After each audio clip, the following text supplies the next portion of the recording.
فلا أقسم بمواقع النجوم إنه لقسم لو تعلمون عظيم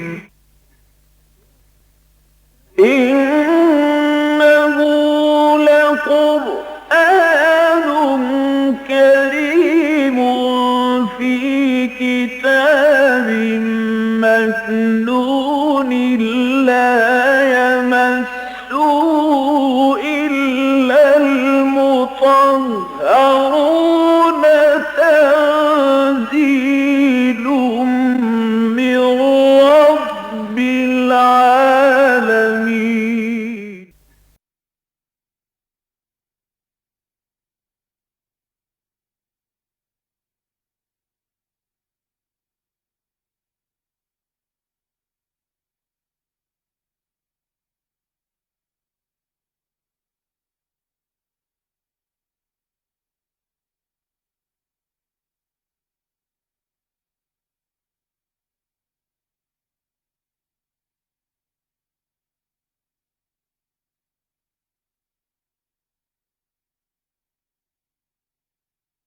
نحمده ونصلي على رسوله الكريم اما بعد فقد قال الله تبارك وتعالى كما ورد في سورة المائدة اعوذ بالله من الشيطان الرجيم بسم الله الرحمن الرحيم ليس على الذين آمنوا وعملوا الصالحات جناح فيما طعموا اذا ما اتقوا وآمنوا وعملوا الصالحات ثم اتقوا وآمنوا ثم اتقوا واحسنوا واللہ يحب المحسنین صدق اللہ العظیم رب اشرح لی صدری ویسر لی امری واحلل عقدۃ من لسانی یفقہوا قولی اللہم ربنا الہمنا رشدنا واعذنا من شرور انفسنا اللہم ارنا الحق حقا وارزقنا اتباعہ وارنا الباطل باطلا وارزقنا اجتنابہ اللہم اجعلنا من عبادک المحسنین اللہم اجعلنا من عبادک المحسنین اللہم اجعلنا من عبادک المحسنین آمین یا رب العالمین۔ سورہ مائدہ کی جو آیت ابھی میں نے تلاوت کی ہے، اگرچہ اجمالی طور پر اس کا بیان ہمارے گزشتہ درس میں ہو چکا ہے، لیکن آج اس پر ذرا تفصیلی گفتگو کی ضرورت ہے، اور اس کے لیے پہلے آپ یہ سمجھ لیجئے کہ اس آیہ مبارکہ کا پس منظر کیا ہے، یا جسے ہم کہیں گے قرآنی تفسیری اصطلاح میں اس کا شان نزول کیا ہے۔ آپ سب کو معلوم ہے کہ شراب کی حرمت جو ہے قرآن مجید میں درجہ بدرجہ ہوئی ہے، ایک دم اس کو بند نہیں کیا گیا، بلکہ ابتدا میں صرف ایک اصولی ہدایت دے دی گئی، اور وہ بھی اصل میں سمجھ لیجئے کہ جو تعلیم ایمان کی اور تقویٰ کی اس سے پہلے صحابہ کرام کو مل چکی تھی، اس کے فطری تقاضے کے طور پر بعض سوالات پیدا ہوئے۔ ان کی اپنی طبیعت اب ابا کر رہی تھی ان چیزوں سے کہ جو فی الواقع تو غلط تھیں، خراب تھیں، لیکن ابھی ان کی حرمت کا کوئی حکم نہیں آیا تھا، لہذا وہ سوال کرتے تھے یسألونک عن الخمر والمیسر۔ اب یہ خود سوال جو ہے بتا رہا ہے کہ ان کے اندر، ان میں سے بہت سے لوگوں کے اندر یہ تشویش پیدا ہو چکی تھی کہ یہ شراب تو اچھی شے نہیں ہے، تو یہ آپ سے پوچھتے ہیں شراب اور جوئے کے بارے میں۔ قل فیہما اسم کبیر ومنافع للناس، کہہ دیجئے اس میں بہت بڑا گناہ کا پہلو ہے، ہاں لوگوں کے لیے کچھ فوائد بھی ہیں، تھوڑی سی پی لینے سے انسان میں چستی آ جاتی ہے، اس کی ہمت بن جاتی ہے، وہ کوئی ڈپریشن سے نکل آتا ہے، تو یہ فوائد اس کے ہیں۔ تو فرمایا کہ اس کے اندر اس میں یقیناً منافع للناس بھی ہیں، وَإِسْمُهُمَا أَكْبَرُ مِن نَفْعِهِمَا، لیکن ان دونوں چیزوں میں جو گناہ کا پہلو ہے وہ ان کے نفع کے پہلو سے بہت بڑھ کر ہے۔ بس یہاں بات روک دی گئی۔ تو اصولی ہدایت تو آ گئی، اگرچہ ابھی حرمت کا حکم نہیں آیا کہ مت پیو، حرام ہے یہ نہیں کہا گیا۔ ایک بات کا اندازہ البتہ ہو گیا کہ مکروہ شے ہے، ناپسندیدہ شے ہے، پسندیدہ چیز تو نہیں ہے۔ اس لیے جن کے اندر ایمان اور تقویٰ کے حس جو ہے وہ بیدار ہو چکی تھی، وہ اسی وقت تائب ہو گئے۔ کچھ اور لوگ تھے جو اس وقت تائب تو نہیں ہوئے، دیکھتے رہے، ابھی حرمت کا حکم تو نہیں آیا۔ پھر آیت نازل ہوئی وَلَا تَقْرَبُوا الصَّلَاةَ وَأَنْتُمْ سُکَارَىٰ، نماز کے قریب نہ جاؤ جب کہ تم نشے کی حالت میں ہو، حَتَّىٰ تَعْلَمُوا مَا تَقُولُونَ، یہاں تک کہ تم نشے سے واپس آ جاؤ اور جو تم کہو اسے واقعی سمجھو کہ میں کیا کہہ رہا ہوں۔ نشے کی حالت میں تو پتہ نہیں آدمی کیا بکواس کر دیتا۔ اب اس سے مزید تقویت حاصل ہو گئی ان حضرات کو جنہوں نے پہلے بھی تشویش تھی، تو بہت سے مزید لوگوں نے شراب پینا چھوڑ دیا۔ پھر آخری حکم آیا جو ہم پڑھ چکے ہیں سورہ مائدہ میں، جو رجس بھی کہا گیا، عمل شیطان بھی کہا گیا، فاجتنبوہ، باز آ جاؤ، ہل انتم منتہون، باز آتے ہو کہ نہیں؟ یعنی اب تک تو تمہیں باز آ جانا چاہیے تھا، اب بھی اگر باز نہیں آتے تو ظاہر بات ہے کہ اب یہ معاملہ جو ہے پھر یہ حدود سے تجاوز ہو جائے گا، پھر تو یہ گویا کہ سرکشی ہوگی، اللہ کے احکام سے بغاوت ہوگی۔ اس پس منظر میں اصل میں ایک شدید تشویش پیدا ہوئی صحابہ کرام کو، جو پیتے چلے آ رہے تھے، ساری عمر ہو گئی تھی۔ اب فرض کیجئے ایک شخص 60 برس کا ہے اور شراب پیتا رہا ہے ساری عمر، اور یہ میں آپ کو بتا چکا ہوں کہ جیسے آج کے مغربی معاشرے میں پینے کی اصل چیز تو شراب ہے، پانی تو اصل میں دھونے وونے غسل کرنے کے کام آنے والی بات ہے، برتن دھو لو، جسم کو دھو لو، صاف کر لو، غسل کر لو، یہ دھونا جو ہے کپڑے دھو لو، لیکن یہ کہ اصل میں پینے کی شے وہ تو شراب ہے۔ یہی معاملہ عرب میں تھا، کھانے کے ساتھ ان کے شراب جو ہے وہ ایک مستقل، جیسے ہم کہتے ہیں روٹی پانی، وہاں جو ہے وہ اس کے ساتھ روٹی کے ساتھ شراب، یہ ہو رہا گویا کہ ایک معمول تھا۔ تو جب یہ اسٹرانگ الفاظ آئے، رجس من عمل الشیطان، گندگی ہے، شیطانی عمل ہے، تو اب تشویش پیدا ہوئی کہ ہمیں تو اتنا عرصہ ہو گیا پیتے ہوئے، تو ہمارے تو جسم کے ایک ایک خلیے میں، ایک ایک سیل کے اندر جو ہے یہ نجاست پہنچ چکی ہے، اب ہمارے لیے نجات کیسے ممکن ہوگی؟ اس پر اس تشویش کو رفع کرنے کے لیے یہ آیت نازل ہوئی کہ جو لوگ ایمان اور عمل صالح پر کاربند رہے ہیں اور جس چیز کی حرمت کا حکم آ گیا اس سے رک گئے ہیں، البتہ جس چیز کی حرمت کا حکم ابھی نہیں آیا، چاہے وہ مکروہ شے تھی، چاہے وہ ناپسندیدہ تھی، اس میں وہ ملوث رہے ہیں، لیکن جیسے ہی حکم آیا باز آ گئے، تو انہوں نے اس سے پہلے جو کھایا پیا اس پر کوئی مواخذہ نہیں ہوگا۔ لیس علی الذین آمنوا وعملوا الصالحات جناح، کوئی حرج نہیں ہے، کوئی گناہ کی بات نہیں ہے، کوئی مواخذہ نہیں ہوگا اللہ تعالیٰ کی طرف سے ان لوگوں سے کہ جو ایمان اور عمل صالح کی جنرل روش کے اوپر جو ہے گامزن رہے، اذا ما اتقوا وآمنوا وعملوا الصالحات، جبکہ انہوں نے تقوی اختیار کیے رکھا اور ایمان اور عمل صالح کی راہ پر گامزن رہے، شاہراہ پر چلتے رہے، ثم اتقوا وآمنوا، پھر ان کے اندر تقوی اور بڑھا، مزید انہوں نے تقوی میں ترقی کی اور وہ ایمان کے مقام پر فائز ہو گئے، یقین والے ایمان کے مقام پر فائز ہو گئے۔ ثم اتقوا، پھر اور تقوی میں ان کے اضافہ ہوا، اس راہ میں اور پیش قدمی کی، اور اس کے بعد یہ کہ ثم اتقوا واحسنوا، پھر وہ مقام احسان پر فائز ہو گئے۔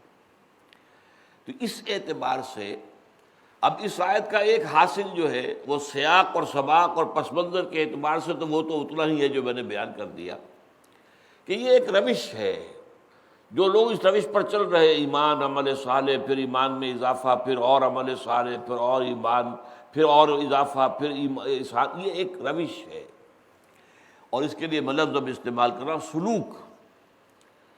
جو سالک ہیں اس راستے پر چل رہے ہیں تو ان کے لیے اس میں کوئی حرج نہیں ہے کہ پہلے وہ کیا کر چکے۔ چنانچہ سود کے بارے میں بھی جب حکم آیا تو یہ تھا وَلَهُ مَا سَلَفَ، اب جو کچھ پہلے کھایا پیا جا چکا ہے وہ اللہ تعالیٰ اس کو معاف کرنے والا ہے۔ اب اس کا یہ نہیں ہوگا پچھلا حساب دو، سارا تم نے ساری عمر میں کتنا سود کھایا ہے یا کتنا سودی کاروبار کیا، آج توبہ کرو، پچھلا حساب اللہ صاف کر دے گا۔ یہی معاملہ ہو گیا تھا تحویل قبلہ پر کہ 16 مہینے تک حضور کے حکم کے تحت صحابہ نے بیت المقدس کی طرف رخ کر کے نماز پڑھی ہجرت کے بعد۔ اب ہجرت سے پہلے جب تک آپ مکے میں تھے تو وہاں نظری طور پر یہ ممکن تھا کہ بیک وقت کعبہ بھی سامنے ہو اور بیت المقدس بھی سامنے ہو۔ آپ کعبے کی جنوبی دیوار جو ہے، یہ جو اہم ترین حصہ ہے کعبے کا، جن میں ایک جو کونا ہے اس میں تو حجر اسود لگا ہوا ہے، دوسرا کونا وہ جسے رکن یمانی کہتے ہیں، اور انہی دونوں کے مابین خاص طور پر اس دعا کی تلقین ہے ربنا آتنا فی الدنیا حسنۃ وفی الآخرۃ حسنۃ وقنا عذاب النار۔ باقی اور 3 جوانب جو ہیں، 3 اطراف جو ہیں، اس جو طواف آپ کر رہے ہیں اس میں آپ جو چاہیں دعا مانگیں، لیکن یہاں یہ دعا جو ہے یہ مستحب ہے۔ اب ادھر کوئی شخص کھڑا آگے ہوتا تھا تو اس کے سامنے کعبہ تو ہے ہی ہے، لیکن عین اسی سیدھ میں بیت المقدس بھی تھا۔ اس کو اصطلاح میں کہتے ہیں استقبال القبلتین، 2 قبلوں کا رخ کر دینا۔ ایک ہی، یوں سمجھیے کہ ایک تیر میں 2 شکار، آپ نے رخ کیا ہے اور آپ کے سامنے کعبہ بھی ہے اور مسجد اقصیٰ بھی ہے، یروشلم بھی ہے۔ مدینے میں آ کر ایسا ممکن نہیں تھا، مدینہ درمیان میں ہے، بیت المقدس شمال میں ہے اور مکہ جنوب میں ہے۔ اب آپ مکے کو فیس کریں گے تو ظاہر بات ہے پشت ہوگی بیت المقدس کی طرف، بیت المقدس کو فیس کریں گے تو پشت ہوگی کعبے کی طرف۔ لیکن بہرحال پہلا فیصلہ یہی تھا، اس میں تفصیل میں نہیں جانا چاہتا کہ آیا یہ کسی وحی خفی کی بنیاد پر تھا یا حضور کا اپنا اجتہاد تھا، واللہ عالم، لیکن حضور کا حکم تھا اور ادھر رخ کر کے نماز پڑھی گئی۔ لیکن حضور کو خود بھی تشویش رہی کہ یہ اصل جو ہے قبلہ وہ تو کعبہ ہے، پہلا قبلہ ہے حضرت ابراہیم، ان اول بیت وضع للناس للذی بمکہ، پہلی مسجد تو تعمیر جو ہوئی ہے روئے ارضی پر لوگوں کے لیے کہ اللہ کی عبادت کرے، وہ تو مکے میں تھی۔ اس اعتبار سے اصل قبلہ وہ ہے، تو کب وہ حکم آتا ہے قد نرى تقلب وجهك في السماء فلنولينك قبلة ترضاها، تو اس اعتبار سے حضور کو بھی تشویش تھی، انتظار تھا کہ کب تحویل قبلہ کا حکم آئے اور میں اپنا رخ پھیر دوں۔ وہ جب آیا آپ نے رخ پھیر دیا۔ اب یہ تشویش پیدا ہو گئی، اور ظاہر بات ہے کہ وہاں ایک ایلیمنٹ وہ یہود کا ایسا تھا جنہوں نے اس سچویشن کو ایکسپلائٹ کیا۔ یہ کیسا دین ہوا جس کا قبلہ ہی معین نہیں ہے؟ پہلے یہ شمال کی طرف رخ کر کے نماز پڑھ رہے تھے اور اب جنوب کی طرف۔ یہ کیسے نبی ہیں جن کا قبلہ ہی معین نہیں ہے؟ تو اس سے ظاہر بات ہے جو مسلمانوں میں بھی تشویش پیدا ہوئی، اور خاص طور پر سادہ طبیعت کے مسلمان، اور ان کو ظاہر بات ہے یہ بھی معلوم تھا کہ نماز تو اہم ترین عبادت ہے، الصلاۃ عماد الدین۔ اب اگر اصل قبلہ یہ ہے تو گویا کہ وہ جو ہم نے نمازیں پڑھی وہ تو غلط ہو گئی، ان نمازوں کا اب کیا ہوگا؟ اور جو اسی دوران میں فوت ہو گئے ان کا کیا بنے گا؟ تو وہاں بھی آپ کو معلوم ہے کہ آیات نازل ہوئی تھی، ما کان اللہ لیضیع ایمانکم، اللہ تمہارے ایمان کو ضائع کرنے والا نہیں ہے۔ یہ تو ایک امتحان تھا، آزمائش تھی، 2 امتحان لے لیے اللہ نے۔ مدینے میں آ کر جن لوگوں کو آبائی اور قومی محبت تھی کعبے کے ساتھ، ان کا امتحان ہو گیا کہ آیا رسول کا حکم یہ جو ہے بالا تر رہے گا یا اپنی آبائی اور قبائلی اور روایتی جو محبتیں ہیں وہ بالا تک رہے گی؟ تو مسلمانوں نے ثابت کر دیا کہ رسول کا حکم بالا تر ہے۔ رسول کا حکم آیا اور پشت جو ہے وہ کعبے کی طرف ہو گئی، تو ان کا امتحان ہو گیا۔ چنانچہ وما جعلنا القبلۃ التي كنت عليها الا لنعلم من يتبع الرسول ممن ينقلب على عقبيه، یہ تو ہم نے ایک امتحان بنایا تھا کہ ہم دیکھیں کون ہیں وہ لوگ جو رسول کا اتباع کرتے ہیں اور وہ ان سے علیحدہ ہو جائیں، کہ جو اپنی ایڑیوں کے بل پیچھے واپس لوٹ جائیں کہ یہ کیا ہوا، ہمارا تو آبائی قبلہ، ہمارا آبائی جو جگہ ہے، مرکز ہے، وہ تو کعبہ ہے، کعبہ کی طرف ہم پشت کر کے نماز پڑھیں، یہ ممکن نہیں ہے۔ نہیں، ایسا نہیں ہوا۔ معلوم ہوا کہ ایمان ان کے دلوں میں گھر کر چکا تھا۔ وَلَٰكِنَّ اللَّهَ حَبَّبَ إِلَيْكُمُ الْإِيمَانَ وَزَيَّنَهُ فِي قُلُوبِكُمْ، تو اسی پر فرمایا کہ اس وقت وہ حکم تھا تم نے اس کی پیروی کی، اب یہ حکم ہے اس کی پیروی کر رہے ہو، تو وہ بھی ٹھیک تھا اور یہ بھی ٹھیک ہے۔ اصل شے حکم ہے اللہ کا اور اس کے رسول کا صلی اللہ علیہ وسلم۔ تو یہ ہے اصل میں وہ چیز کہ جو مذہبی ذہن بن جاتا ہے اور اس میں حساسیت اگر زیادہ ہو، وہ نیکی کا جذبہ اگر زیادہ ہو، تو پھر وہ ان چیزوں کے بارے میں بہت زیادہ حساس ہو جاتا ہے۔ تو اس کو رفع کرنے کے لیے تشویش کو یہ آیت نازل ہوئی۔ پس منظر اور سیاق و سباق کے اعتبار سے تو یہ بات کافی ہے، لیکن اس آیت میں ضمنی طور پر ایک نہایت اہم مضمون بیان ہوا ہے، جسے میں کہہ رہا ہوں سلوک دینی۔ سلوک کہتے ہیں چلنے کو، راستہ۔ اس راستے کے اندر ظاہر بات ہے مقامات بھی آتے ہیں۔ آپ نے تصوف کی اصطلاحات میں سنا ہوگا مقامات، یہ سالک مقامات میں کھو گیا جو آتے ہیں۔ جب انسان روحانی منزلیں طے کر رہا ہوتا ہے تو مختلف مقامات آتے ہیں۔ اب اگر کوئی سالک کسی خاص مقام کی رنگینی اور اس کے اندر جو خوبصورتی ہے اسی میں محو ہو گیا تو پھر تو یہ کہ اس کا جو اگلا سفر ہے رک جائے گا۔ مقامات سے گزرتے ہوئے آگے جانا ہے۔ تو اس اعتبار سے وہ مقامات کون سے ہیں کہ جو قرآن سامنے لانا چاہتا ہے، وہ در حقیقت اس آیہ مبارکہ میں 3 مقامات معین کیے گئے ہیں۔ ایک ایمان، جس کے ساتھ عمل صالح کا بھی ذکر ہے اضافی طور پر۔ اس سے اگلا مقام وہ ایمان جس میں عمل صالح کا ذکر نہیں ہے۔ اس سے بھی آگے چل کر مقام احسان۔ یہ مقام احسان جو ہے انسان کی روحانی ترقی کی آخری منزل ہے۔ اب یہ انسان کی روحانی ترقی جو ہے یہی ہمارے ہاں تصوف کا موضوع ہے، لیکن بدقسمتی سے اس معاملے میں ہم سے ایک غلطی ہوئی ہے کہ ایک نئی اصطلاح کو ہم نے رواج دے دیا۔ تصوف کا لفظ جو ہے، جس کے بارے میں یقین کے ساتھ یہ کہا نہیں جا سکتا کہ یہ عربی زبان کی کس روٹ سے یہ اخذ کیا گیا ہے، کہاں سے نکلا ہوا ہے۔ صفا سے، صفا یا صفا سے نہیں، ممکن نہیں ہے۔ تو اب اس کے بعد یہ صوف سے اون والی بات، اور یہ کہ ایک یہ تھی کہ صوفیہ، تھیوسوفی جسے کہتے ہیں۔ بہرحال یہ ہے کہ کوئی متفق علیہ بات نہیں ہے کہ اس لفظ کا اصل منبع کیا ہے۔ اور نمبر 2، قرآن میں نہ یہ لفظ ہے نہ حدیث میں ہے، بلکہ ڈاکٹر میر ولی الدین مرحوم، جو حیدرآباد دکن کے رہنے والے تھے اور جامعہ عثمانیہ میں head of the department of philosophy رہے، بڑے مصنف تھے، بہت بڑے عالم تھے۔ قرآن اور تصوف کے نام سے ان کی ایک بڑی کتاب بھی ہے، ضخیم۔ تو ان کی تحقیق یہ ہے کہ یہ لفظ جو ہے 200 برس بعد مسلمانوں کے ہاں آیا ہے، 822 عیسوی میں۔ 632 عیسوی میں حضور کا انتقال ہوا ہے، گویا کہ حضور کے انتقال کے 190 برس بعد۔ اور چونکہ سن ہجری کا آغاز ہو رہا ہے ہجرت سے، ہجرت 622 میں ہوئی ہے، تو اس اعتبار سے 200 برس بعد یہ لفظ پہلی مرتبہ جو ہے عالم اسلام میں ظاہر ہوا ہے۔ اور اس کا جو نتیجہ کیا نکلا ہے وہ یہ ہے کہ اس کے حوالے سے جو دین کی اصل اصطلاح تھی احسان، وہ نگاہوں سے اوجھل ہو گئی۔ اس کی اہمیت، اب احسان کے صرف ایک معنی رہ گئے۔ لفظی طور پر احسان کے 2 معنی ممکن ہیں۔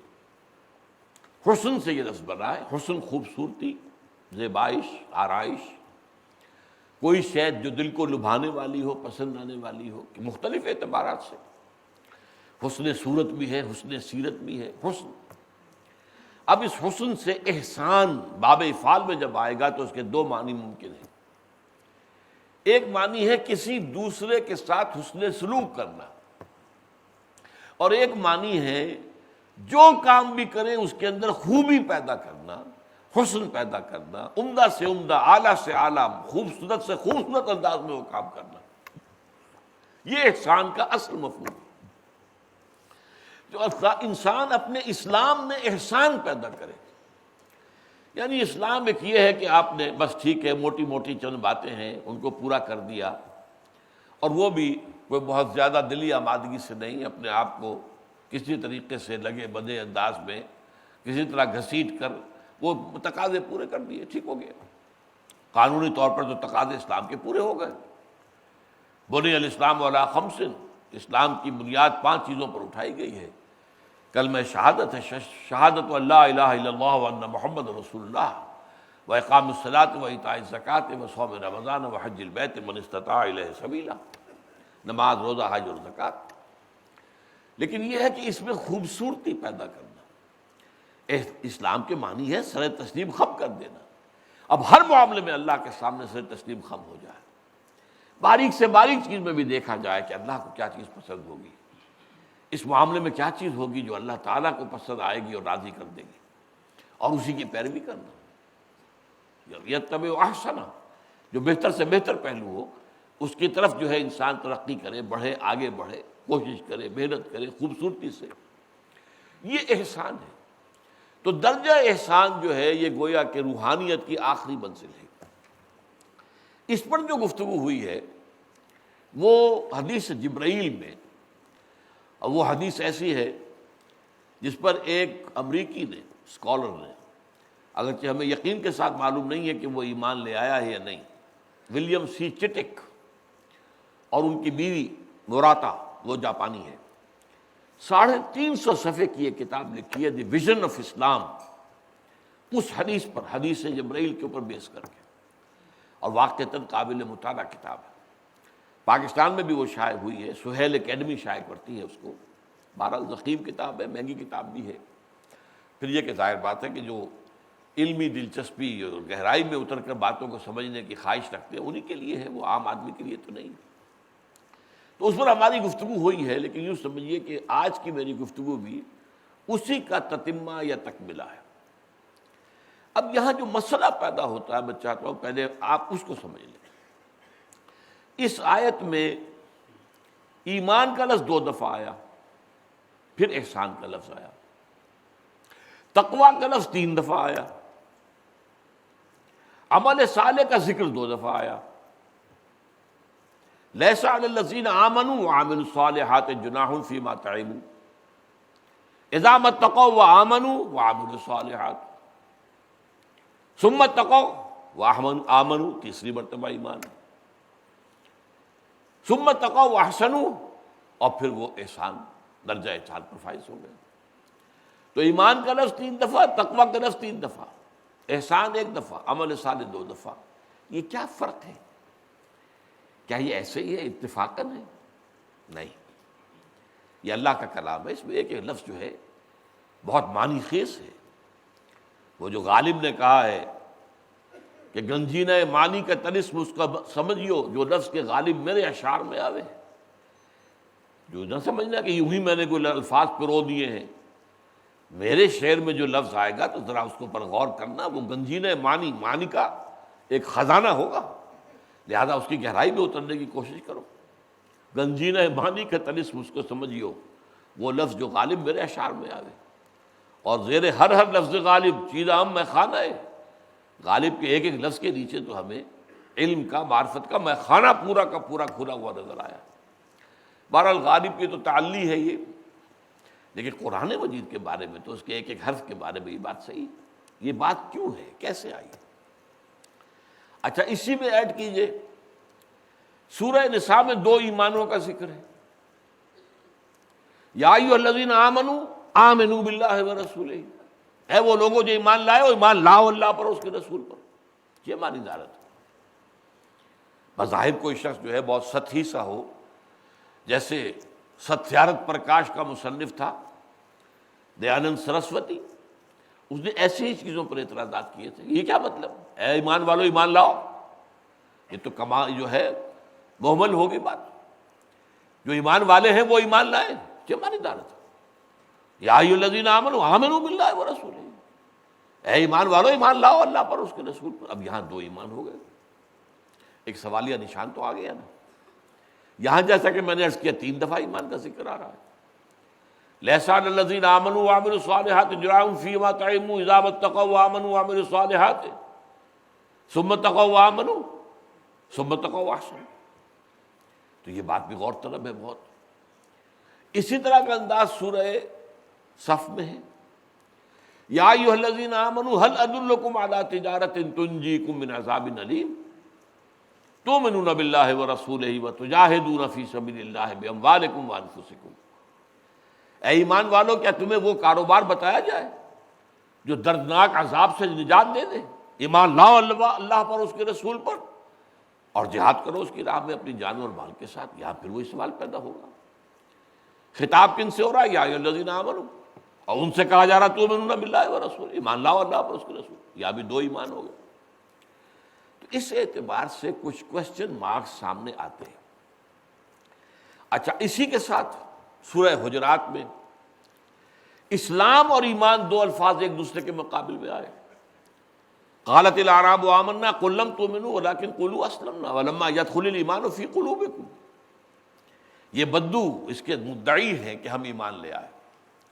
اے نبی ان سے کہہ دیجیے تم ایمان ہرگز نہیں لائے ہو، بلکہ یوں کہو کہ ہم مسلمان ہو گئے، اسلام لے آئے، اور ابھی تک ایمان تمہارے دلوں میں داخل نہیں ہوا۔ اب یہاں اسلام ورسس ایمان۔ پھر قرآن مجید میں سورہ نساء میں وہ آیت بھی ہے کہ اگر تم کہیں نکلو سفر پر اور کوئی شخص تم سے جو ملاقات کرے وہ اپنا اسلام ظاہر کرے، کہے کہ میں بھی مسلمان ہوں، تو مت کہو لست مومنا، تم نہیں کہہ سکتے کہ تم مومن نہیں ہو، اس لیے کہ اگر اسے مومن مان لیں گے، مسلمان مان لیں گے، تو اس کی جان اور مال جو ہے وہ تو اب گویا کہ پوری طریقے سے محفوظ ہو گئی، آپ اس سے کوئی چیز چھین نہیں سکتے۔ اگر وہ مشرک ہے، کافر ہے، تو ٹھیک ہے، پھر اسے آپ قتل بھی کر سکتے ہیں، اس کا مال بھی آپ لے سکتے ہیں۔ اب یہ بڑا چونکہ ایک کریٹیکل ایشو تھا، فرمایا نہیں، وہ کہہ رہا ہے میں مسلمان ہوں، تو میں ماننا پڑے گا میں مسلمان ہوں، جبکہ کوئی اور چیز معلوم نہیں ہے۔ ہاں کوئی شخص جو ہے وہ کلمہ شہادت کے بعد فرض کیجئے یہ کہتا ہے میں قرآن کو تو نہیں مانتا، اب اس کی تکفیر کی جائے گی، وہ ایک علیحدہ شے ہے بالکل۔ تکفیر ایک سیکنڈری فینومینن ہے۔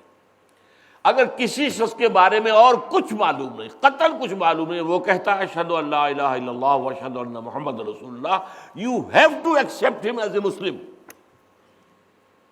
and you can't deny that you are not a مومن۔ how can you؟ تم نے کیا دلوں کو چیر کر دیکھ لیا ہے؟ تم تو نہیں جانتے، ایمان تو دل کے اندر ہوتا ہے۔ اور یہی بات میں نے کئی مرتبہ واقعہ سنایا حضرت اسامہ ابن زید کا رضی اللہ تعالی عنہما، عین حالت جنگ میں دو بدو مقابلے میں ایک مشرک کے ساتھ مقابلہ ہوا، اور جب مشرک نے یہ دیکھا کہ میری بس ہو گئی، اب میں مقابلہ نہیں کر سکتا، میں بالکل زیر ہو گیا ہوں، انہوں نے کلمہ شہادت پڑھ دیا۔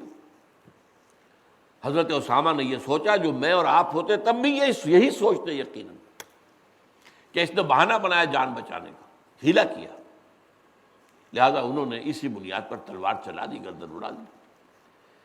اس کے بعد یہ ہمیں معلوم نہیں، تحقیق نہیں کہ حضور کو کسی اور نے اطلاع دی یا خود حضرت اسامہ نے جا کر یہ بات پوچھی۔ دغدغہ تو ہو گیا دل میں، یہ میں نے ٹھیک کیا یا غلط کیا؟ حضور نے ناراضگی کا اظہار کیا، اے اسامہ کیا کرو گے جب قیامت کے دن کلمہ شہادت تمہارے خلاف استغاثہ لے کر آئے گا، اے اللہ میرے ہوتے ہوئے تلوار چلائی اس کو۔ تو یہ اہمیت ہے، آپ کسی کو نہیں کہہ سکتے۔ ہاں اس کے بعد معلوم ہو کہ یہ تو در حقیقت ہندوستان کا یہ جو ہے جاسوس بن کر آیا تھا، مسلمان بن کر لبادہ اوڑھ کر، خطرہ بھی کرائی، داڑھی بھی رکھی، کچھ قرآن بھی یاد کیا، نماز پڑھی۔ چنانچہ آپ کے علم میں ہے کہ ہمارے یہاں سیالکوٹ ایریا کے اندر کچھ خبریں ایسی آئی تھی بعض مساجد میں جو انڈیا کے جاسوس کئی سال تک بطور امام کام کرتے رہے، تو بعد میں کھلا کہ ان کے حجروں میں سے ٹرانسمیٹرز وغیرہ برآمد ہوئے، وہ یہاں کی ساری نقل و حرکت جو تھی فوج کی وہ پہنچاتے تھے۔ اب اس کے بعد اس پر اقدام جو آپ چاہیں کریں، جیسا کہ میں نے کہا کہ اگر کوئی شخص کلمہ شہادت کے بعد آپ وہ اور کچھ معلوم نہیں ہے تو وہ اس نے اسلام کے لیے کافی ہے، لیکن بعد میں معلوم ہوا کہ یہ قرآن کا منکر ہے یا یہ ختم نبوت کا منکر ہے یا یہ حضور کے بعد کسی اور کو نبی مانتا، اب تکفیر کی جائے، یہ تکفیر ہے۔ تو اس اعتبار سے یہ تمام مسائل بڑے گمبھیر ہیں۔ اب یہ جو معاملہ ہے ان کا حل کیا ہے، اصل میں سوچنے کی بات ہے۔ سمپلسٹ فارم کیا ہے؟ دو اسلام ہے، دو ایمان ہے۔ قانونی اسلام کلمہ شہادت کہتے ہی آپ کا داخلہ ہو گیا۔ حقیقی اسلام ہمتاً اللہ کے سامنے اپنی گردن کو جھکا دینا، اپنے آپ کو بچھا دینا، یہاں سے لے کر وہاں تک ز عشق تاب صبوری ہزار فرسنگ است۔ ہماری ان گفتگوؤں میں تو معلوم ہوتا ہے کہ اسلام کی تو کوئی خاص اہمیت ہے ہی نہیں، اصل اہمیت تو ایمان کی ہے۔ لیکن ہم دیکھتے ہیں سورہ بقرہ میں 15ویں رکوع میں حضرت ابراہیم اور حضرت اسماعیل علیہ السلام دعا کر رہے ہیں اللہ سے، وَإِذْ يَرْفَعُ إِبْرَاهِيمُ الْقَوَاعِدَ مِنَ الْبَيْتِ وَإِسْمَاعِيلُ رَبَّنَا تَقَبَّلْ مِنَّا إِنَّكَ أَنْتَ السَّمِيعُ الْعَلِيمُ رَبَّنَا وَاجْعَلْنَا مُسْلِمَيْنِ لَكَ وَمِنْ ذُرِّيَّتِنَا أُمَّةً مُسْلِمَةً لَكَ۔ وہ دعا کر رہے ہیں، اے اللہ ہم جو یہ خدمت کر رہے ہیں تیرے لیے گھر، تیری عبادت کے لیے، اس ہماری سعی و جہد کو شرف قبول عطا فرما، تو سب کچھ سننے والا ہے، دیکھنے والا، جاننے والا۔ اور اللہ ہم دونوں باپ بیٹا کو اپنا فرما بردار مسلمان بنائے رکھ۔ اب اسلام کتنی بڑی شے ہے۔ اگلے رکوع میں حضرت ابراہیم کے بارے میں آتا ہے وَمَن يَرْغَبُ عَن مِّلَّةِ إِبْرَاهِيمَ إِلَّا مَن صَفِيَ نَفْسَهُ وَلَقَدِ اصْطَفَيْنَاهُ فِي الدُّنْيَا وَإِنَّهُ فِي الْآخِرَةِ لَمِنَ الصَّالِحِينَ إِذْ قَالَ لَهُ رَبُّهُ أَسْلِمْ قَالَ أَسْلَمْتُ لِرَبِّ الْعَالَمِينَ۔ جب جب بھی کہا اس کے رب نے اس سے کہ سر جھکا دو، اس نے سر جھکا دیا۔ اللہ نے کہا بیٹے کو ذبح کر دو، تیار ہو گیا، چھری ہاتھ میں لے کر پھیر دی گردن۔ اس حد تک وَإِذِ ابْتَلَىٰ إِبْرَاهِيمَ رَبُّهُ بِكَلِمَاتٍ فَأَتَمَّهُنَّ۔ اب یہ ساری کیفیت اسلام کے تحت آ گئی۔ تو اسلام وہ ابتدائی شے بھی اسلام ہے، اس دین میں داخلے کا دروازہ، جیسے دروازہ آپ نے کراس کیا داخل تو ہو گئے، دروازے کے اندر آ گئے، ٹھیک ہے، دین میں تو آ گئے، لیکن اس دین کے اندر اب اس کا حسن الاسلام، اسلام کا احسان کی مرتبہ تب ہوگا جب پوری زندگی ہمہ تن، ہمہ وجوہ، ہمہ جہت اللہ کے سامنے جھکا دی گئی ہو، پوری اپنی مرضی جو ہے اللہ کی مرضی کے سامنے لا کر ڈال دی گئی۔ یہ اسلام تو قانونی اسلام، حقیقی اسلام، قانونی ایمان، حقیقی ایمان۔ قانونی ایمان زبان سے کہا آمنت باللہ کما ہوا باسمائہ وصفاتہ وقبلت جمیع احکامہ اقرار باللسان وتصدیق بالقلب۔ آمنت باللہ وملائکتہ وکتبہ ورسلہ والیوم الآخر والقدر خیرہ وشرہ من اللہ تعالی والبعث بعد الموت۔ آپ مسلم مومن ہو گئے۔ قانونی ایمان کا تعلق قول سے، اقرار باللسان سے، لیکن حقیقی ایمان یہ ہے جب کہ ایمان دل کی گہرائیوں میں جاگزی ہو جائے، وہ حقیقی ایمان ہے۔ اس حقیقی ایمان کے کیا اثرات ہوں گے، کیا ثمرات ہوں گے، اس کی کیا علامات ہوں گی، اس درخت میں کیا برگوبار آئیں گے، کیسے پھول پتے لگیں گے، کیسے پھل آئیں گے، یہ موضوع قرآن میں آپ کو جا بجا کھلا ملے گا۔ انما المؤمنون الذین آمنوا باللہ ورسولہ ثم لم یرتابوا وجاہدوا باموالہم وانفسہم فی سبیل اللہ۔ مومن تو صرف وہ ہیں جو ایمان لائے اللہ پر اور اس کے رسول پر، پھر شک میں ہرگز نہیں پڑے اور جہاد کیا انہوں نے اللہ کی راہ میں اپنے مالوں اور جانوں کے ساتھ۔ مومن تو صرف وہ ہے۔ یہ زبان سے کہہ دینے سے کیا مومن بن گئے تم، لیکن قانونی ایمان وہی ہے۔ قانونی ایمان لست مومنا، نہیں کہہ سکتے اس شخص سے جو اثناء سفر میں جو اجنبی تمہیں ملا ہے اور تمہارا گمان غالب ہے کہ وہ مشرکین میں سے ہے، لیکن وہ اپنے آپ کو مسلمان ظاہر کرتا ہے، تم نہیں کہہ سکتے لست مومنا، نہیں کہہ سکتے کہ تم مومن نہیں۔ عین حالت جنگ میں جس نے کلمہ شہادت پڑھا ہے، تم نہیں کہہ سکتے کہ اس نے یہ جھوٹ بولا ہے۔ حضور سے بھی، حضور نے جب سوال کیا تھا حضرت اسامہ سے، تو حضرت اسامہ نے یہ کہا کہ حضور اس نے جان بچانے کے لیے ہیلا کیا تھا، آپ نے اس کی نفی نہیں کی، یہ نہیں کہا تم غلط کہتے ہو۔ فرمایا حلا شققت قلبہ، تو کیا تم نے اس کا دل چیر کر دیکھ لیا تھا؟ تمہیں کیسے معلوم ہوا کہ وہ صرف ہیلا کر رہا ہے؟ یہ تو اس کی نیت کی بات تھی، وہ نیت تو وہ جانتا اور اللہ جانتا ہے۔ تو اسلام اور ایمان کے درمیان دو اسلام اور دو ایمان، قانونی اسلام اور قانونی ایمان مساوی ہے، ایک شے کا نام ہے۔ کال دی روز بائی یعنی نیم، قانونی سطح پر مسلم کو مومن کو، مسلم کو مومن کو، ایک ہی بات۔ اسی طرح حقیقی ایمان، حقیقی اسلام یہ بھی ایک ہے۔ حقیقی ایمان وہ ہے کہ جو قلب میں راسخ ہو یقین کی شکل میں، تو ظاہر بات ہے کہ انسان کا عمل تو اس کے تابع ہو جائے گا، پھر پورا وجود جو ہے، کیونکہ انسان کے وجود کے اوپر حکمران تو یہی قلب ہے۔ جیسا کہ حضور نے فرمایا الا ان فی الجسد مضغۃ اذا صلح صلح الجسد کلہ واذا فسدت فسد الجسد کلہ الا وہی القلب۔ آگاہ ہو جاؤ، جسم انسانی میں ایک لوتھڑا ایسا ہے، اگر وہ درست ہو جائے سارا جسم درست ہو جائے گا، اگر وہ خراب ہو سارا جسم خراب ہوگا۔ اور جان لو وہ قلب ہے، قلب میں ایمان ہے تو پورا وجود جو ہے اس سے منور ہو جائے گا۔ اللہ نور السماوات والارض مثل نورہ کمشکاۃ فیہا مصباح المصباح فی زجاجہ الزجاجۃ کأنہا کوکب دری یوقد من شجرۃ مبارکۃ زیتونۃ لا شرقیۃ ولا غربیہ۔ یہ ہمارے منتخب نصاب میں اس کا جو حصہ دوم ہے اس کا اہم سبق ہے، آیات نور، سورہ نور کی بہت ہی اہم آیات، بلکہ قرآن مجید کی اہم ترین آیات میں سے، لیکن اس وقت میں تفصیل میں نہیں جا سکتا۔ قلب منور ہو گیا ایمان سے، پورا جسم جو ہے منور ہو جائے گا، لیکن قلب میں اندھیرا ہے، فساد ہے، ایمان نہیں ہے، تو پورے جسم کے اندر اندھیرا ہوگا، فساد ہوگا۔ اس اعتبار سے قانونی اسلام، قانونی ایمان یہ ایک شے ہے، حقیقی اسلام، حقیقی ایمان ایک شے ہے۔ لیکن ہمارے ہاں ہو کیا رہا ہے، بدقسمتی سے قانونی اسلام یا ایمان ہی کو سمجھ لیا گیا ہے اصل ایمان، اور اسی پر ان ساری احادیث کو منطبق کیا جاتا ہے کہ جس میں حضور نے خبر دی ہے کہ جس کے دل میں ایمان ہوگا یا جو صدق دل سے یہ کلمہ کہے گا وہ جنت میں جائے گا۔ ظاہر بات ہے، یہ تو صحیح ہے، صدق دل سے جو کہے گا اس کے تو دل میں اتر چکا ہے۔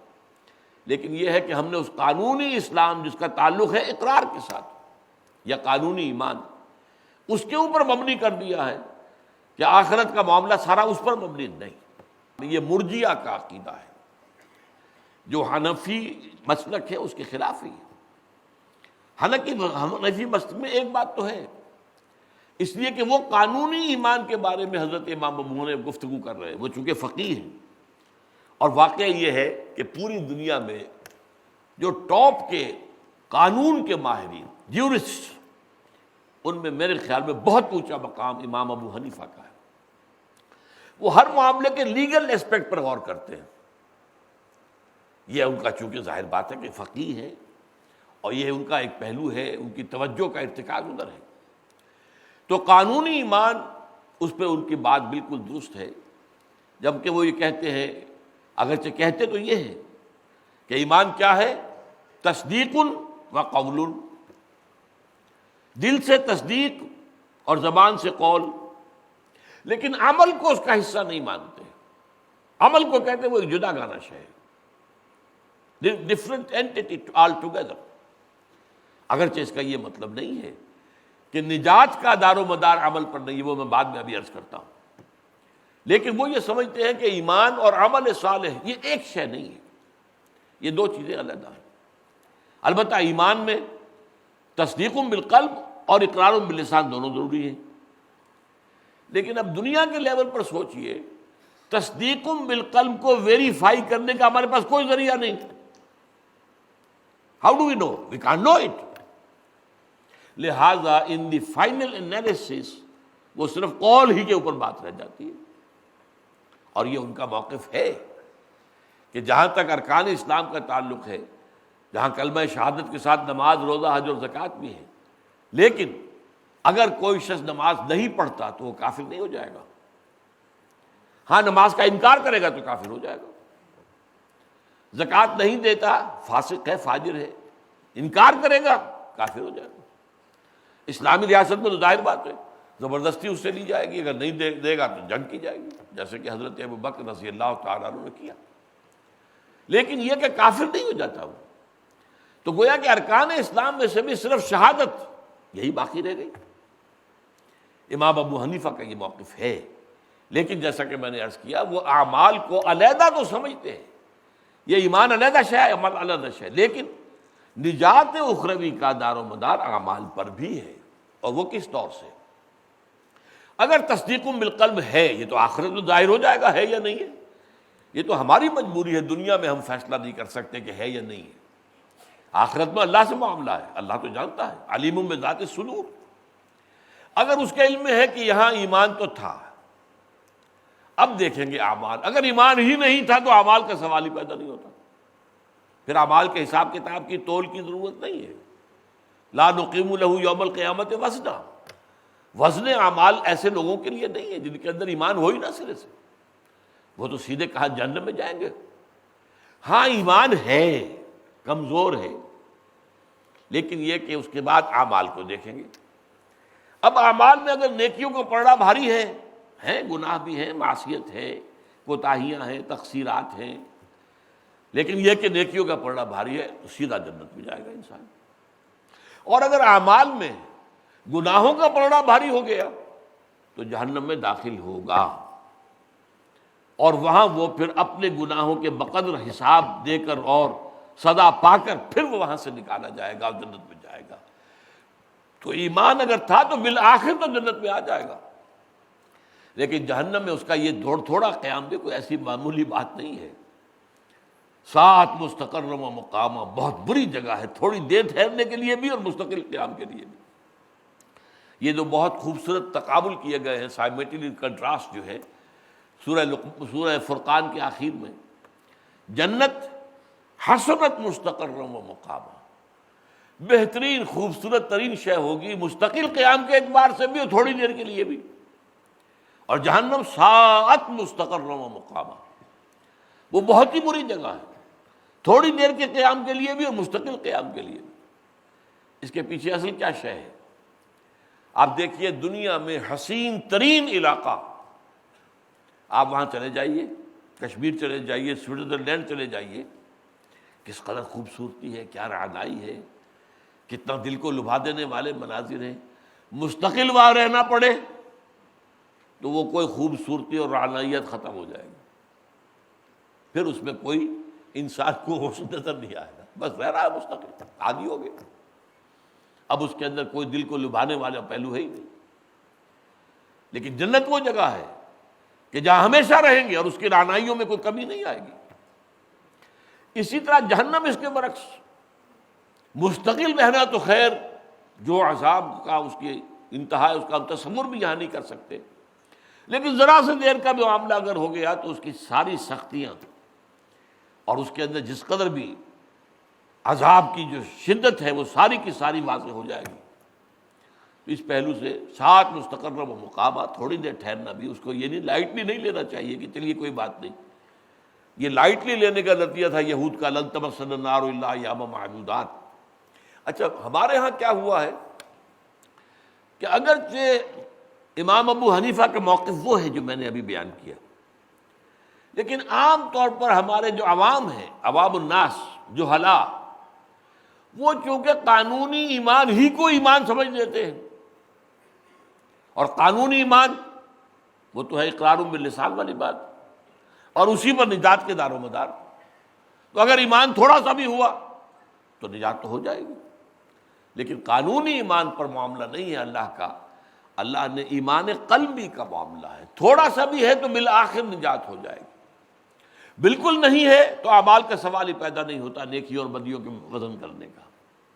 اور اگر ایمان تھا، کمزور تھا، زیادہ قوی نہیں تھا، اور اس ایمان کے تحت نیک اعمال بھی ہوئے ہیں، اور اس ایمان کے ضعف کی وجہ سے کچھ انسان سے کوتاہیاں بھی ہوئی ہیں، لغزشیں بھی سرزد ہوئی ہیں، تو پھر وزن اعمال ہوگا۔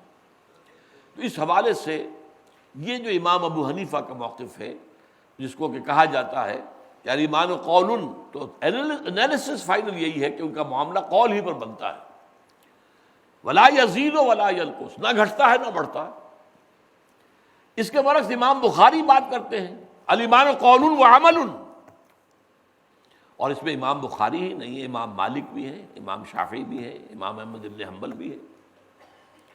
ہماری جو اہل سنت کی تین جو مسلک ہے فقہ کے، ان کے تینوں کا ائمہ جو ہے موجود ہیں اس میں امام بخاری کے ساتھ، صرف امام ابو حنیفہ علیحدہ ہے۔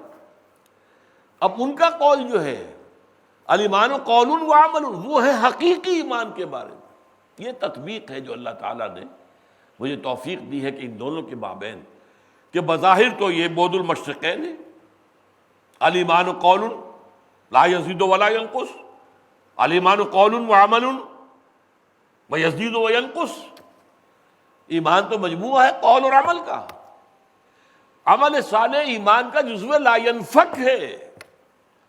جس ایمان کے ساتھ عمل صالح نہیں ہے اس ایمان کی کیا قیمت ہے، کیا دھیلے کا بھی نہیں ہے۔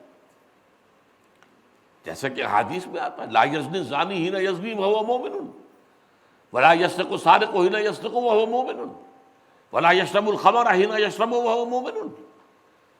کوئی زانی حالت ایمان میں زنا نہیں کرتا. اس ایمان کی کیا قیمت ہوئی؟ 2 ٹکے کا نہ ہوا. جو ایمان بھی ہو اور زنا بھی ہو رہا ہو، ایمان بھی ہو اور چوری بھی ہو رہی ہو، ایمان بھی ہو اور شراب نوشی بھی ہو. نہ، اب ان احادیث سے لیں گے جب تو آخر کیا کریں گے کہ ایمان اس میں عمل اور قول اس کو آپ جدا نہیں کر سکتے. اور یزید و ینقص، یہ گھٹتا بھی ہے بڑھتا بھی ہے.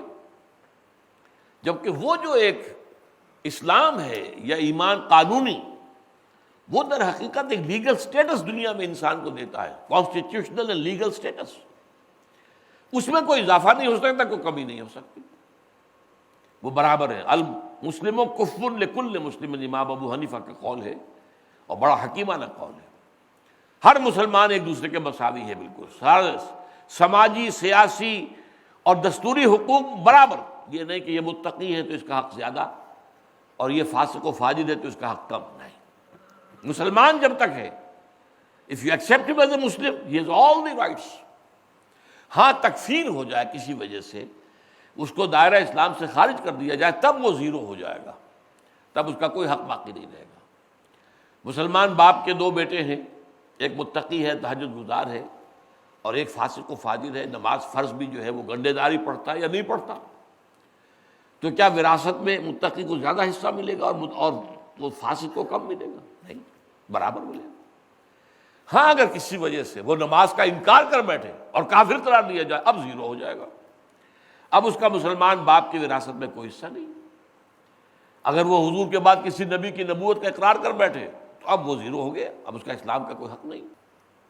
تو اس اعتبار سے یہ جو 2 قول بظاہر ایک دوسرے کے بالکل برعکس نظر آتے ہیں، نقیض بلکہ نظر آتے ہیں، بعد المشرقین، ان میں تطبیق ہے. ایک ہے قانونی ایمان، ایک ہے حقیقی ایمان. قانونی ایمان میں ایمان علیحدہ رہے گا، عمل صالح علیحدہ رہے گا. حقیقی ایمان پر آ کر یہ دونوں ایک میں ضم ہو جائیں گے، لہذا عمل صالح کہنے کی ضرورت نہیں ہے. یہ ہے یہاں پر کہ 3 دفعہ ایمان کا لفظ آ رہا ہے، 2 مرتبہ عمل صالح کا اضافہ ہے اس میں، تیسری مرتبہ نہیں ہے. لیس علی الذین آمنوا وعملوا الصالحات. اب یہاں دیکھیے ایمان، عمل صالح. فیما طعموا اذا ما اتقوا وآمنوا وعملوا الصالحات، پھر ایمان اور پھر عمل صالح. اس کے بعد ثم اتقوا، پھر اور تقوی ہوا، فآمنوا اور ایمان. اب یہاں یہ عمل صالح کا ذکر نہیں ہے. اس حقیقی ایمان پر آ کر یہ عمل اور قول اور عمل ایک وحدت بن جاتے ہیں. ثم اتقوا واحسنوا، پھر وہ اور آگے بڑھے اور درجہ احسان پر فائز ہو گئے. یہ جو ہے معاملہ بہت قابل توجہ ہے. جیسے کہ اب اسلام کے بھی اس وقت دنیا میں 2 کانسیپٹ ہیں. ایک اسلام ہے پیسو اسلام، ایک ہے ایکٹیو اسلام. ایک ہے جو ہمارا ٹریڈیشنل اسلام، اور ایک آج کل کہلا رہا ہے ریڈیکل اسلام. ایک اسلام صرف مذہب کو سامنے رکھتا ہے، ایک اسلام دین کی حیثیت سے وہ سامنے آتا ہے اور وہ دین اپنا غلبہ چاہتا ہے. تو جس طرح یہ 2 تصورات بھی مسلمانوں میں اس وقت عام ہے، اور مغرب جو ہے ایکسپلائٹ کر رہا ہے اس کو. وہ اصل میں کہتا ہے کہ اصل میں ہمارا مقابلہ، ہماری دشمنی ان سے ہے جو اسلام کو دین سمجھتے ہیں، نظام سمجھتے ہیں، پولیٹیکل سوشو اکنامک سسٹم سمجھتے ہیں. باقی عام مسلمان جو اسلام کو نماز، روزہ، حج، زکوٰۃ تک محدود سمجھتے ہوں، قال اللہ قال رسول اپنے مدرسوں مسجدوں میں کرتے رہے، ہمیں تو کوئی اعتراض نہیں. اور یہ بات جو ہے ایک اعتبار سے ان کا رویہ جو ہے اس کی گواہی دیتا ہے. بش کہہ سکتا ہے you have come here a immigrants, مسلمانوں تم آئے، you what churches and synagogues turned them into mosques, we never objected. تم نے چرچ خریدے، سینیگوگ خریدے، سلوتا جو یہودیوں کی عبادت گاہ ہوتی ہے، یہودیوں کی مساجد سینیگوگ، اور انہیں مسجد بنا لیا، ہم نے کوئی اعتراض کیا؟ تم نے ہمارے ہاں لاکھوں، خاص طور پر جو افرو امریکنز ہیں، بلیک امریکنز، ان کو مسلمان کر لیا، ہم نے کوئی اعتراض کیا؟ تو مذہب اسلام سے ہماری کوئی جنگ نہیں. دین اسلام کے ساتھ ہمارا معاملہ جو ہے کہ وہ تو پھر ہمارے مقابلے میں آ گیا. ہمارا ایک سسٹم ہے، ہمارا ایک سیاسی نظام ہے، سیکولر نظام ہے، وہ اس میں ہیومن ساورنٹی، پاپولر ساورنٹی کی بنیاد پر قانون سازی ہوگی. انسانوں کے نمائندے جو چاہیں گے قانون بنائیں گے. آپ کہیں گے یہ تو حرام ہے، حرام ہوا کرے.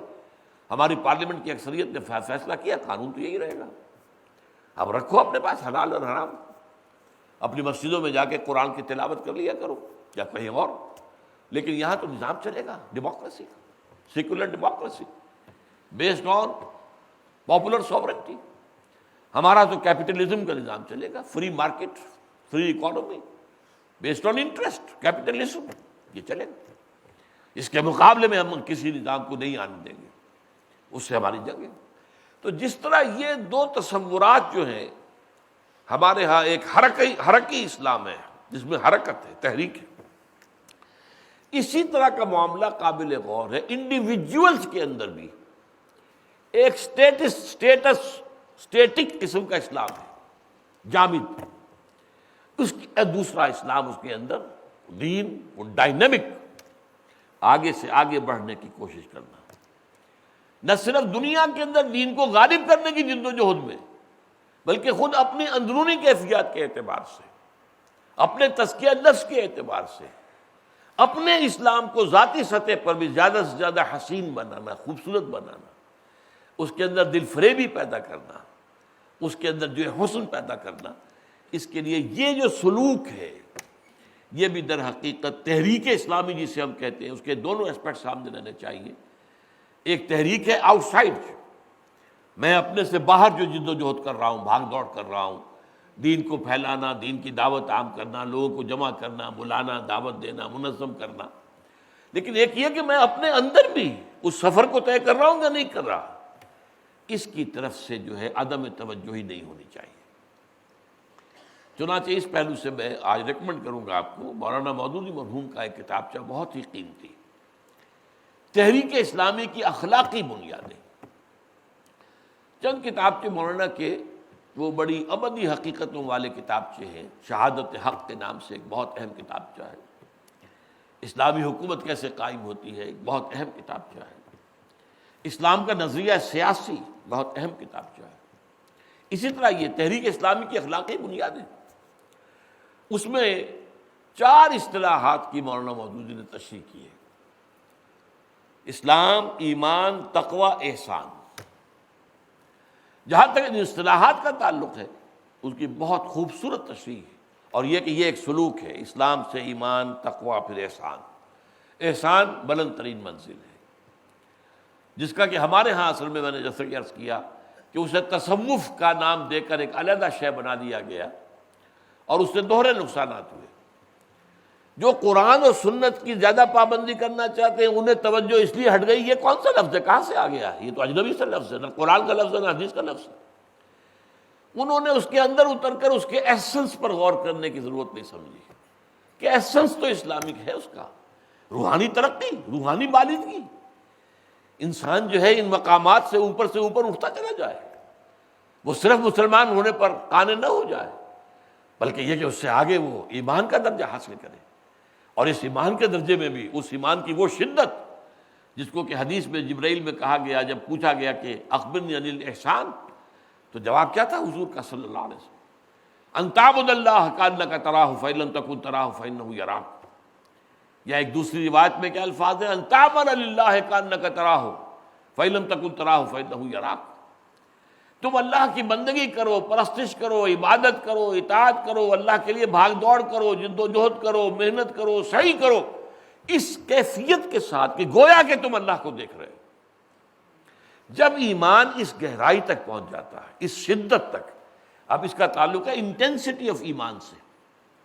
اور آج پھر میں اس کو دہرا دوں، ایمان زبان پر آ گیا، قانونی ایمان، اشہد ان لا الہ الا اللہ واشہد ان محمد رسول اللہ، آپ قانونی مومن یا مسلمان تو ہو گئے.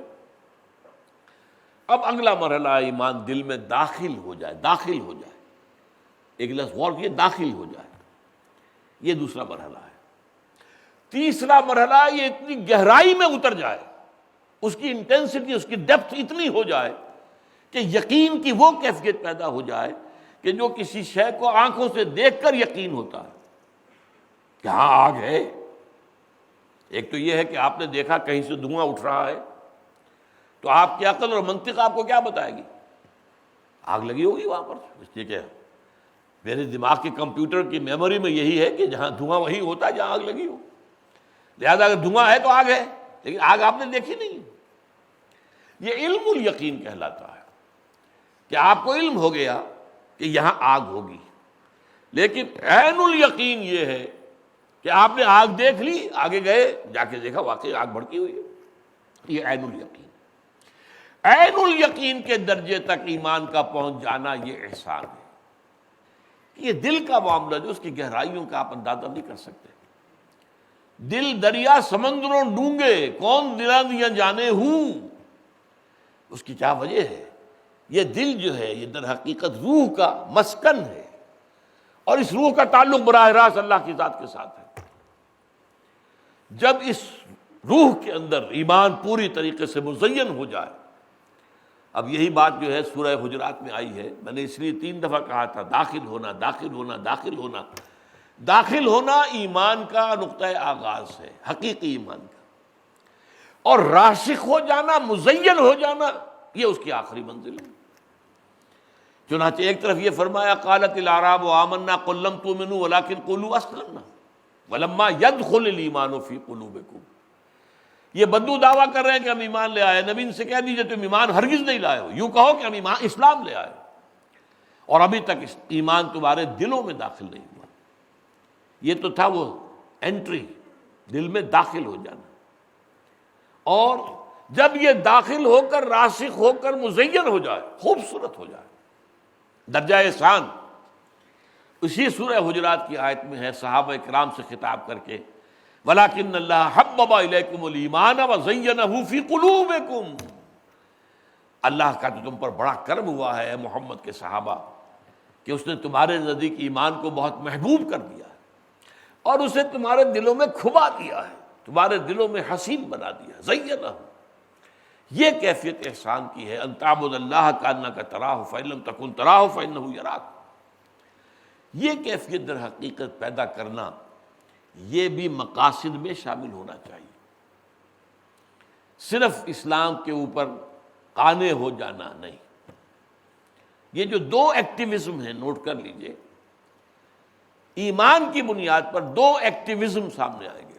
ایک ایکٹیویزم ایکسٹرنل ہے، باہر کا، ماحول کو بدلنا، قرآن کی دعوت کو پھیلانا، قرآن کے پیغام کو عام کرنا، قرآن کی تعلیم دینا، پھر جو لوگ مان لے انہیں جمع کرنا، منظم کرنا، طاقت بنانا، پھر باطل سے ٹکرانا، یہاں تک کہ اگر جنگ کی نوبت آتی ہے تو نقد جان ہتھیلی پر رکھ کر حاضر ہو جانا۔ یہ ایکٹیویزم ہے باہر کا۔ ایک انٹرنل ایکٹیویزم ہے جو ہمارے ہاں تصوف کا موضوع بن گیا، لیکن وہ ہے ایمان کا جز، دین کا حصہ ہے۔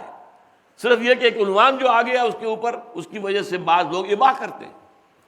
ہاں ٹھیک ہے، اس میں بعض چیزیں شامل ہو گئی ہیں، کچھ غلط نظریات بھی آ گئے ہیں، کچھ غلط تصورات بھی آ گئے ہیں، اس لیے کہ روحانیات کا علم تو بڑا قدیم علم ہے۔ آپ کو معلوم ہندوستان میں جوگیوں کا معاملہ ہے، بڑے بڑے کرشمے وہ دکھا دیتے ہیں، وہ بہت بڑے بڑے شعبدے دکھا دیتے ہیں۔ اسی طریقے سے کرسچین مسٹسزم بہت بڑی شے ہے، بڑی اس کی تاریخ ہے، اس کے خراب پہلو بھی ہیں۔ راہب خانوں میں جو کچھ ہوتا تھا، راہباؤں اور راہبوں کے درمیان نام نہاد، وہ اپنی جگہ پر ایک دھبا ہے، لیکن اس کا یہ مطلب نہیں ہے کہ کرسچین مسٹسزم کے اندر کوئی پہلو تھا ہی نہیں۔ یقیناً ان کے ہاں بڑے بڑے درویش پیدا ہوئے، اس پہ کوئی شک نہیں ہے۔ تو یہ معاملہ جو ہے اپنی جگہ پر ایک مشترک موضوع ہے، روحانی ترقی اسلام میں بھی وہ ہے۔ البتہ اسلام جو ہے وہ اس اندر والے پروسیس کے اوپر، اس میں ہمیں ایک بات نظر آئے گی کہ حضور اور صحابہ کرام کی زندگیوں میں یہ باہر والا پہلو زیادہ نمایاں نظر آتا ہے، اندر والا پہلو اتنا نمایاں نظر نہیں آتا۔ غزوہ بدر کے حالات ہمیں معلوم ہے، جو قربانیاں صحابہ نے دی ہمیں معلوم ہے، جو تکلیفیں صحابہ نے جھیلی ہمیں معلوم ہے، لیکن وہ جو کیفیات باطنی ان کو حاصل تھی ان کا ہمیں اندازہ ہی نہیں۔ اور یہ کہ بعض اوقات انسان جو ہے ان کی طرف سے بے توجہی برتتا ہے، تو یہ چیز جو ہے یہ غلط ہے، اس کے لیے وہ انٹرنل ایکٹیویزم جو ہے اس کی بھی پوری توجہ ہونی چاہیے، اور اس اعتبار سے یہ آیہ مبارکہ جو ہے یہ ہمارے لیے گویا کہ روشنی کا مینار ہے، اور اس کی پھر شرح جو ہے وہ حدیث جبرائیل ہے۔ لیس علی الذین آمنوا وعملوا الصالحات جناح فیما طعموا اذا ما اتقوا وآمنوا وعملوا الصالحات ثم اتقوا وآمنوا ثم اتقوا واحسنوا۔ میں نے مولانا مودودی مرحوم کے کتابچے کا ذکر کیا ہے، اس میں چھوٹا سا اختلاف بھی میں بیان کر دوں۔ مولانا نے ان چاروں کو مقامات کا درجہ دے دیا ہے، اسلام، ایمان، تقوی، احسان۔ اس سے مجھے اختلاف ہے۔ یہ آیت اور حدیث جبرائیل دونوں وہ تین ہی مقامات کو مانتے ہیں، اور تقوی ڈرائیونگ فورس ہے، اسی لیے وہ 3 دفعہ ریپیٹ ہو رہا ہے، سمت تقو سمت تقو سمت تقو۔ یہ وہ ڈرائیونگ فورس ہے کہ جو آدمی کو ایک مقام پر بیٹھ کر اور بس قانع ہونے سے روکتا ہے، اور آگے بڑھو اور آگے بڑھو اور آگے بڑھو۔ جیسے کہ حضور نے فرمایا صلی اللہ علیہ وسلم، جس شخص کے 2 دن ایک جیسے رہے وہ بڑے گھاٹے میں رہا۔ کل آپ روحانی اعتبار سے جس مقام پر کھڑے تھے آج بھی وہیں کھڑے ہیں، تو گھاٹے میں گئے، آپ کے 24 گھنٹے کہاں گئے؟ زیرو ہو گئے۔ ان 24 گھنٹوں میں آپ کا کچھ سفر تھوڑا سا اور طے ہونا چاہیے تھا، آپ کے اندر اور آگے سے آگے ہے جستجو کہ خوب سے ہے خوب تر کہاں۔ جیسے دنیا میں بہتر سے بہتر آسائشوں پر اور آسائشوں کا اضافہ کیا جائے، لگژریز ہوں، یہ ہوں، دولت ہو، مال ہو، ہے جستجو کہ خوب سے ہے خوب تر کہاں۔ اسی طریقے سے اپنے دین کو خوب سے خوب تر بنانا، یہی احسان ہے، دین میں خوبصورتی پیدا کرنا، دین میں حسن اسلام۔ اس میں میں ایک آپ کو حدیث سنا دوں جس میں یہ حضرت ابو ہریرہ رضی اللہ تعالی عنہ سے مروی ہے، اور یہ متفق علیہ روایت ہے۔ اذا احسن احدکم اسلامہ، جب تم میں سے کوئی شخص اپنے اسلام کو حسین بنا لیتا ہے، درجہ احسان پر فائز ہو جاتا ہے، فَكُلُّ حَسَنَةٍ يَعْمَلُهَا كُتِبَ لَهُ بِعَشْرِ أَمْثَالِهَا إِلَىٰ 700 ضِعْفٍ۔ تو ہر نیکی کا ایک کام جو وہ کرتا ہے وہ اس کے لیے 10 نیکیوں کے برابر اور اس سے بھی بڑھ کر 700 نیکیوں تک کے درجے تک لکھ دیا جاتا ہے۔ اب یہ فرق کیوں ہو رہا ہے؟ وہ انٹینسٹی آف ایمان کی وجہ سے ہو رہا ہے۔ عمل وہی ہے، اس عمل کے اندر اس کے پیچھے ایمان کی انٹینسٹی کس درجے کی ہے، اس کی وجہ سے اس کی ویلیو اللہ کی نگاہ میں بڑھتی جا رہی ہے، 10 گنا سے لے کر 700 گنا تک۔ لیکن یہ کہ وہ وَكُلُّ سَيِّئَةٍ يَعْمَلُهَا، اگر کوئی خطا، غلطی، کوئی خرابی سرزد ہو جاتی ہے، كُتِبَ بِمِثْلِهِ، تو وہ اس کے بس ایک برائی لکھی جاتی ہے، وہ 10 گنا یا 100 گنا یا 700 گنا نہیں ہوتی، لیکن نیکی جو ہے 10 سے لے کر 700 گنا تک۔ یہ ہے اصل میں وہ انٹینسٹی آف ایمان، جس کے بارے میں ایک اور جو حدیث میں الفاظ آتے ہیں، قیامت کے دن یہ ایمان ہمارا جو ہے، جس کا کہ یہاں جو منبع سرچشمہ جو ہے وہ تو قلب کے اندر ہے، تو قیامت کے میدان میں یہ روشنی کی شکل میں ظاہر ہوگا، جبکہ گھپ اندھیرا ہوگا، بلصراط جسے ہم کہتے ہیں عام اصطلاح میں۔ جب اس پر سے گزرنا ہوگا اور ٹھوکریں کھا کھا کر لوگ جو ہے وہ جہنم میں نیچے گر رہے ہوں گے، وہ پل جو ہے جہنم کے اوپر ہے، تو وہاں اہل ایمان کو ایمان کی روشنی جو ہے ان کے سامنے آ جائے گی، اور وہ اس روشنی میں راستہ طے کر جائیں گے۔ لیکن فرمایا حضور نے اس کے اندر جو ہے بڑا فرق ہوگا، کچھ لوگوں کا تو بس اتنا ہی ہوگا نور کہ ان کے اپنے قدموں کے آگے روشنی ہو جائے گی، وہ بھی بہت غنیمت، ٹھوکر کھانے سے تو بچیں گے نا، اندھیری رات میں گھپ اندھیرے میں آپ کو جانا، ٹارچ ہو تو کتنی بڑی شے معلوم ہوتی ہے وہ۔ لیکن کچھ لوگ حضور نے فرمایا ان کے ایمان کی روشنی اتنی ہوگی کہ اس کی روشنی مدینے سے صنعاء تک پہنچے گی، یمن کا دارالسلام۔ تو اب آپ اندازہ کیجئے کہ حضرت ابوبکر کا ایمان کس درجے کا ہوگا، اس سے بھی آگے بڑھ کر حضور کا ایمان کس درجے کا ہے صلی اللہ علیہ وسلم رضی اللہ تعالیٰ عنہ۔ یہ ہے اصل میں اسلام، ایمان، احسان، جو حدیث جبرائیل میں آئے اور جس کو ذرا تھوڑے سے فرق کے ساتھ اس آیہ مبارکہ میں بیان ہوا۔ اللہ تعالی ہمیں دین کے دونوں حرکی پہلوؤں پر گامزن ہونے کی توفیق عطا فرمائے، ایک اندرونی روحانی اور ایک جو ہے انقلابی دنیا کے اندر اللہ کے دین کو غالب کرنے کی جد و جہد۔ بارک اللہ لی و لکم فی القرآن العظیم ونفعنی وإیاکم بالآیات والذکر الحکیم۔